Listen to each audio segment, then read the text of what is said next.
Ce que je peux voir, c'est que dans les grands réseaux bancaires, il y a de plus en plus d'investissements dans les fintech. Ils doivent se dire, j'investis dans la fintech, c'est de l'innovation, ça va me permettre d'améliorer l'expérience client.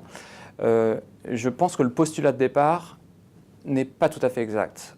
Ça voudrait dire que je pars sur le principe de base que mes clients acceptent tous les canaux numériques qui sont prêts à utiliser ces canaux-là, que j'ai le droit d'envoyer toutes les communications sur les canaux numériques sans me soucier de la réglementation.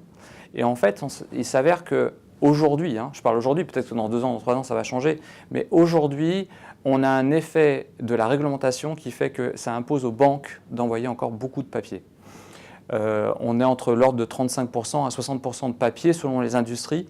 Donc toutes les communications ne sont pas numériques. On a un mix numérique, physique.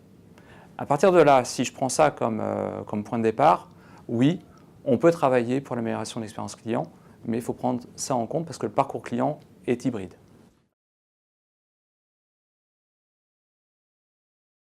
Au même titre qu'on voit l'open banking se développer avec une notion de mise en réseau des acteurs, d'ouverture des API, on va avoir la même approche avec la partie communication. Donc je parlais de l'hybride physique et numérique.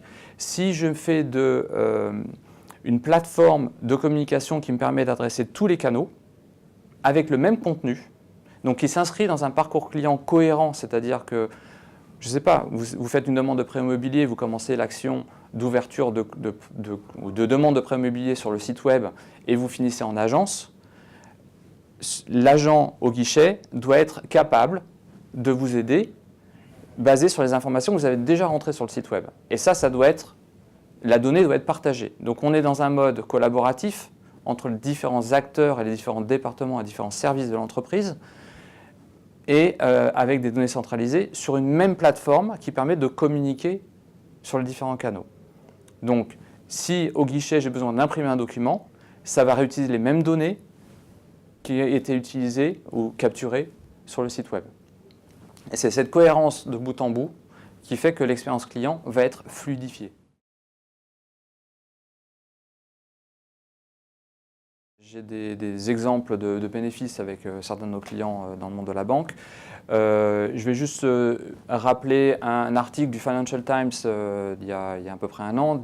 C'est la Banque de Singapour qui a démontré, lors de leur passage de certains produits et services bancaires en tout numérique, ont réussi à montrer qu'ils arrivaient à faire en sorte de vendre plus de services à ces mêmes clients parce que c'était facile d'accès.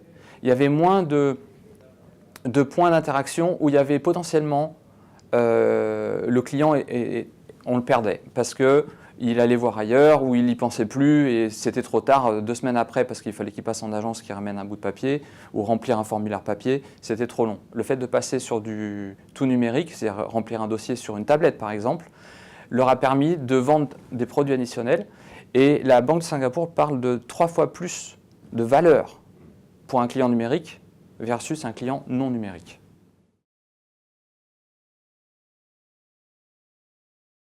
Quadient, nous on a une vision qui est plutôt plateforme communication.